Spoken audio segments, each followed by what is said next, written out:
Pessoal, na vida de todo desenvolvedor, em algum momento você vai se comparar com os famosos testes de software. Mas o que são esses caras? Como que faz isso? Para que serve isso? E são essas respostas com mão na massa. Hoje nós vamos implementar nossos testes que eu vou mostrar hoje nesse vídeo para vocês, tá bom? Então fica comigo até o final porque tá imperdível.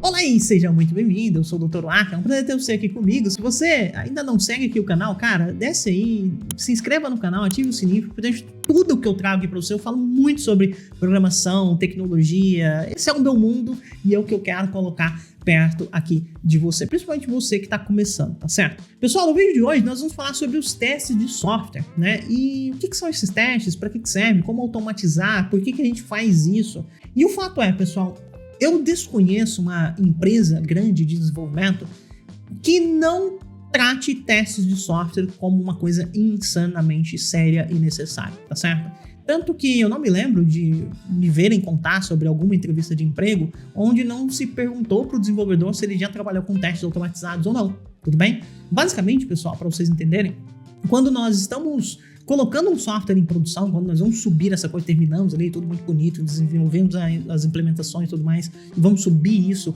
de fato para ser utilizado, para a produção que nós falamos, o fato é que geralmente quando nós vamos fazer esse processo, primeiro se roda todos os testes, e uma vez que todos os testes tenham passado, aí sim essa coisa entra no ar. Isso evita um monte de problemas. Por exemplo, você subiu um código que está quebrado, um código ali que não está implementando a funcionalidade da maneira que deveria ser. Isso também vai facilitar, por exemplo, se você fez uma modificação no código, na manutenção ali, modificou alguma funcionalidade e tudo mais, será que isso não quebrou outras partes do código? É bem comum, imagina, você está começando, você está mexendo numa classe, aquela classe ali, ela provê serviço para outras classes, aí tudo bem, você mexeu naquilo ali, tá ótimo, aquela classe ali parece que tá perfeita, mas de repente você quebrou o serviço de outra classe lá do outro lado, que utilizava dessa classe que você mexeu. Isso é bem comum, pessoal, isso é uma coisa muito tranquila de acontecer, né? E o fato é que os testes, eles vêm como ferramentas justamente para tentar evitar isso ao máximo possível, tentar rastrear isso de uma maneira mais eficiente. E basicamente, quando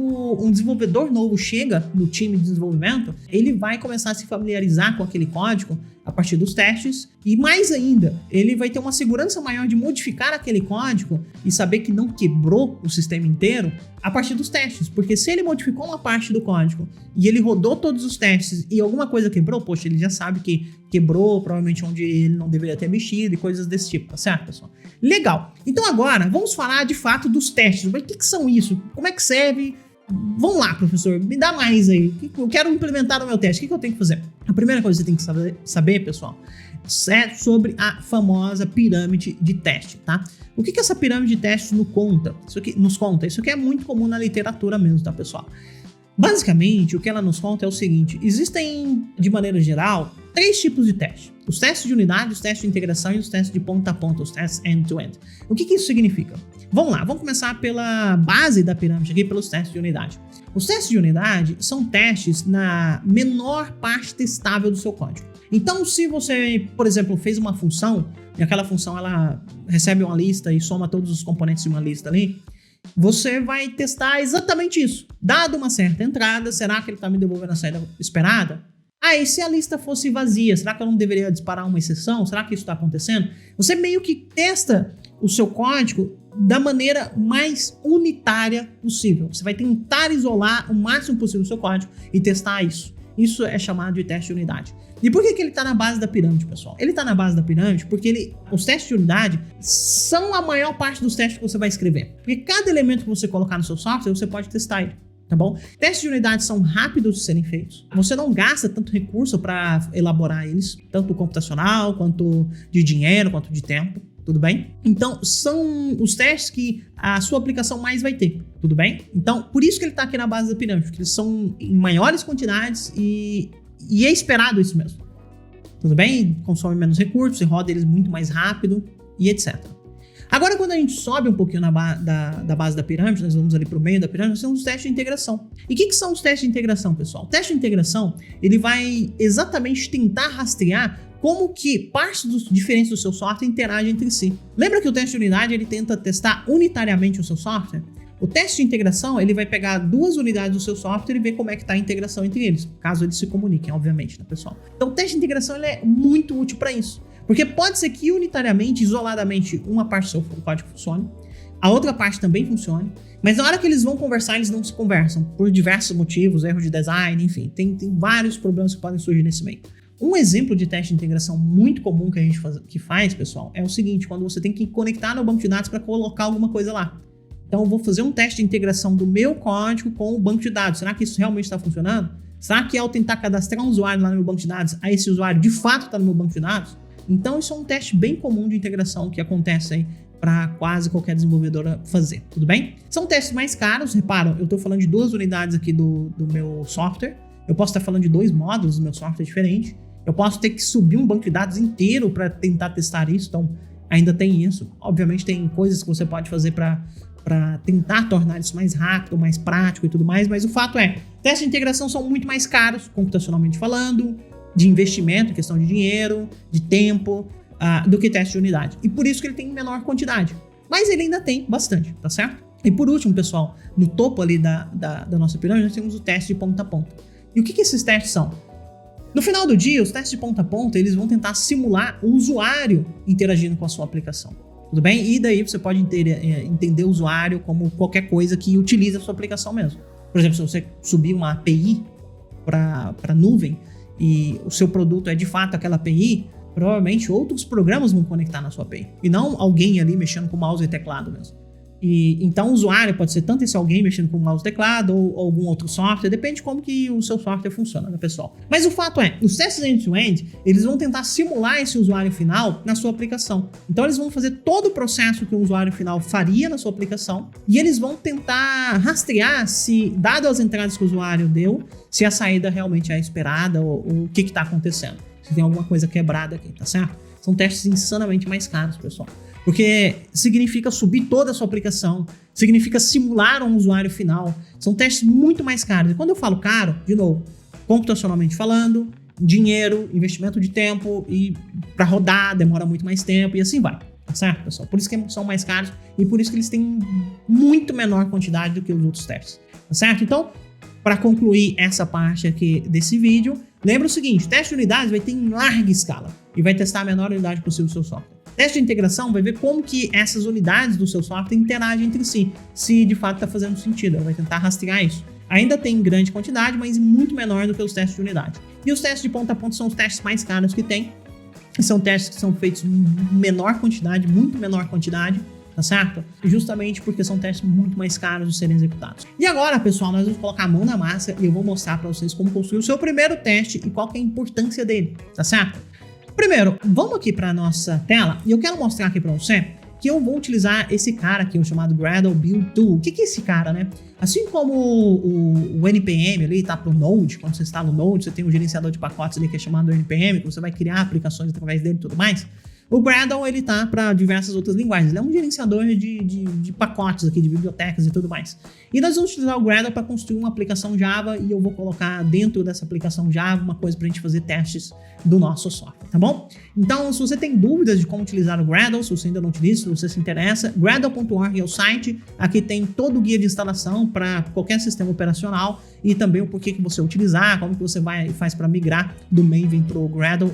Foi justamente isso que eu fiz, pessoal. Eu utilizava o Maven antes e agora eu estou utilizando o Gradle e está sendo fantástica a experiência. E o fato é que nós vamos utilizar esse cara, tá bom? Então, deixa eu trazer vocês aqui para o meu terminal. Vamos construir uma pasta aqui que eu vou chamar Automatized Tests, perfeito. Deixa eu abrir isso aqui e vamos dar um Gradle init aqui para nós começarmos uma aplicação, tá certo? Vou fazer uma aplicação, ela vai ser em Java. Escrevi da Enter, escrevi do Enter... aqui também, e aqui tem um ponto importante que eu quero chamar a primeira atenção de vocês.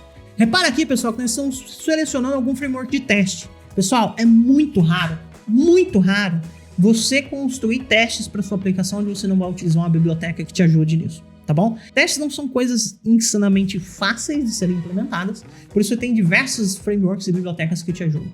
No caso do Java, nós temos a JUnit, nós temos o TestNG, nós temos a JUnit Jupyter, tá? Nesse caso aqui nós vamos utilizar a JUnit Jupyter, mas em outras linguagens, por exemplo, o TypeScript, você pode ter ali o Jest, por exemplo.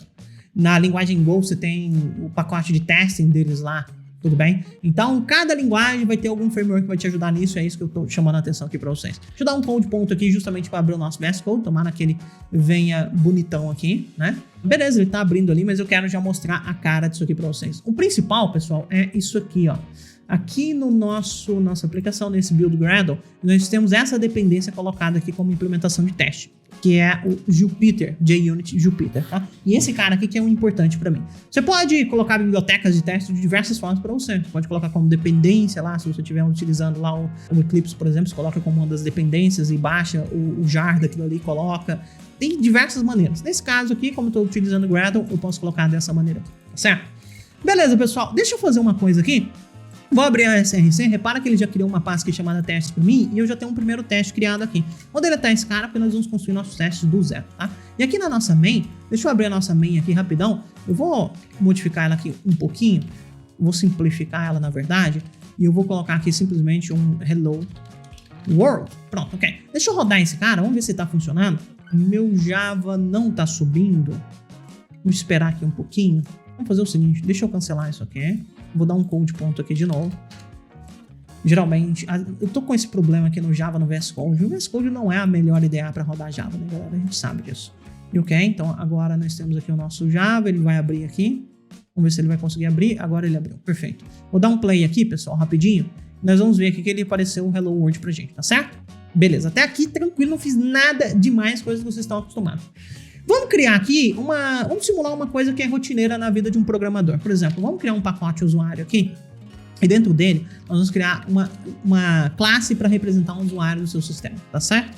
E aqui eu vou colocar algumas variáveis aqui, por exemplo, um ID, um name e um e-mail. Pronto. Nosso usuário ele vai precisar ter isso, tudo bem? E vamos supor, pessoal, que eu tenho como critérios aqui dentro da minha aplicação que o usuário ele precisa ter um ID, ele precisa ter um e-mail e ele precisa ter um nome. E quando eu digo precisa, é o seguinte, essas coisas não podem ser nulas, elas também não podem ser uma string vazia, não pode ser nada, certo? E essa é a coisa que nós estamos implementando. Quando o desenvolvedor ele vai pegar esses requisitos, ele não vai pegar exatamente o código, como que ele tem que construir e tudo mais. Então nós pegamos esses requisitos e é isso que a gente quer implementar, tudo bem? Então de novo, lembra, o usuário ele vai ter que ter ID, name e e-mail. Essas coisas não podem ser nulas e essas coisas não podem ser brancas, tá? Não pode ser nada.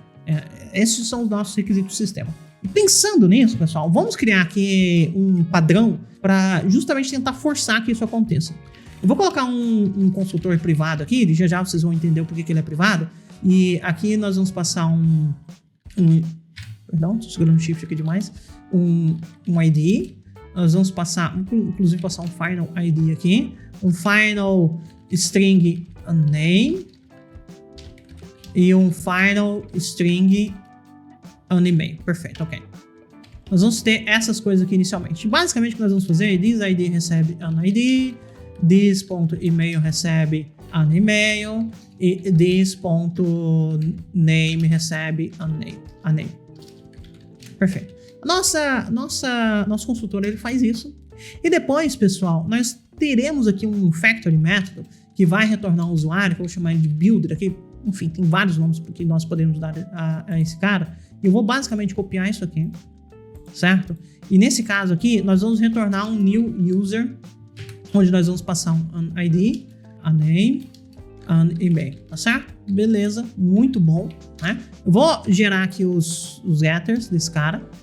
E eu vou gerar aqui também um toString dele, deixa eu ver, um toString, onde eu vou colocar todos os elementos ali e tá ótimo, tá certo? Beleza, ok. Então vamos simular se esse cara de fato está sendo construído corretamente. Eu vou colocar aqui não new user, um user.builder. Eu não importei esse cara, deixa eu importar ele aqui, pronto. Fiz a importação e aqui eu vou colocar um ID qualquer, enfim. Vou colocar aqui um nome, vai ser Dr. Waka. E eu vou colocar aqui um e-mail, que vai ser e-mail. Pronto, ok. E aqui .toString. Perfeito, ok. Por que ele tá dando um erro aqui? O que você tá reclamando? Ah, você não é estático. Eu esqueci de colocar você como estático. Então agora você é estático. Pronto, ok. Maravilhoso. Legal. Então nós temos aqui nosso construtor. Eu vou rodar isso aqui. Aplicação bem simples. Então repara que veio o ID, o e-mail e tal. Tudo funcionando bonito, né, pessoal? Mas lembra que era requisito, por exemplo, que essa coisa não fosse branca? Vamos supor que eu não passasse o e-mail aqui, ó. Tá certo?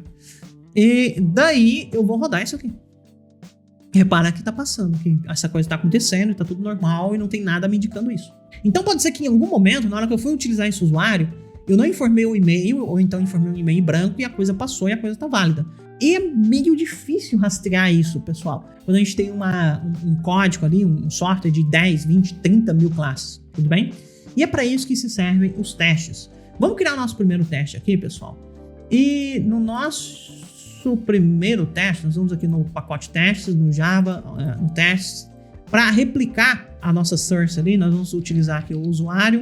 E aqui dentro desse user aqui, nós vamos criar um novo arquivo chamado user_test.java. Tudo bem? E esse user_test, ele vai ser a classe responsável por testar a nossa classe user. Como que nós vamos fazer isso? Calma que nós vamos chegar lá, tá, pessoal? Isso aqui ficou meio zoado. Nós vamos chegar lá, mas eu vou fazer por partes aqui com vocês. Primeira coisa, eu vou criar um método aqui qualquer que eu vou chamar de user_test somente. User_test. Já a gente vai modificar esse cara, mas eu vou mostrar para vocês como que faz isso e o porquê fazer isso. E aqui, pessoal, nós vamos utilizar uma anotação que é o @teste do Jupyter, justamente para indicar que isso aqui é um teste, tá bom? Repara que o nosso VS Code ele já mudou também, ó. Já tem um monte de coisa aqui, eu posso clicar aqui e coisas acontecem, tá vendo? Então, para isso que serve essa anotação aí. Legal! Então agora nós queremos testar se o usuário ele de fato está sendo criado com as coisas esperadas. Vou colocar aqui, ó. Final, vou colocar var mesmo, id. Eu vou colocar aqui um ID qualquer. Final, var, email.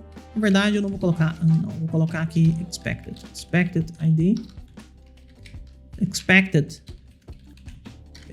name. Vou colocar assim. Vou colocar aqui username. E final, var, expected email. Vou colocar aqui email@email.com. Perfeito, ok. Legal. Então tá aí, tá feito, né? E agora, pessoal, vamos, por exemplo, colocar aqui um final var user igual a user.build, tá? A gente vai utilizar o builder aqui do nosso user e vou passar justamente os dados aqui, o expected ID, vou passar aqui o expected name, vou passar aqui o expected email, tudo bem?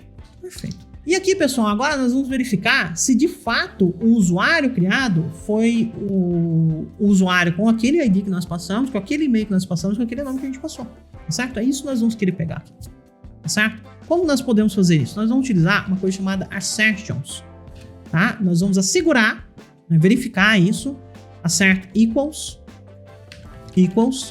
Nós vamos verificar se, por exemplo, o expected ID é igual a, de fato, o user.getID.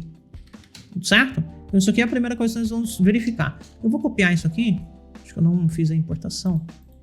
Deixa eu importar esse cara. Pronto, ok. Importou. E nós vamos verificar aqui, por exemplo, se o nome é, de fato, o getName e se o e-mail é, de fato, o getEmail. Tudo bem?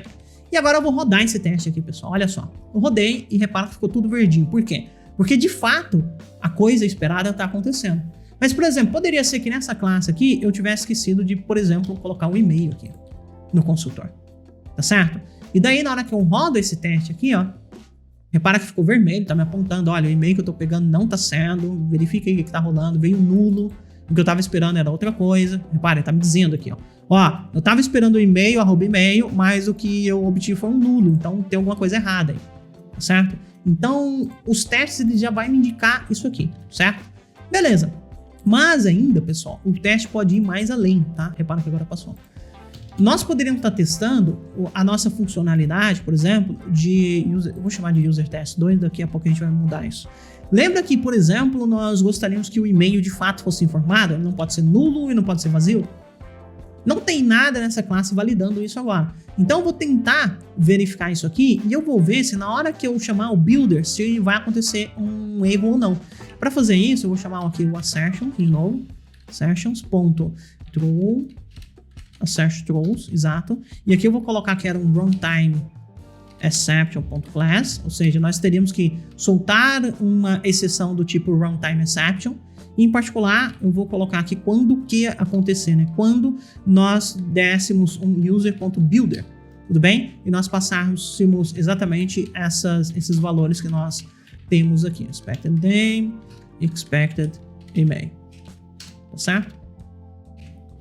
Beleza, então, quando isso aqui acontecesse, eu estaria esperando exatamente uma exceção, tudo bem? Então, a partir do momento que eu fizer o builder com esses dados que eu passei aqui, eu deveria estourar uma exceção. Por quê? Porque nós não queremos aceitar um e-mail em branco, por exemplo.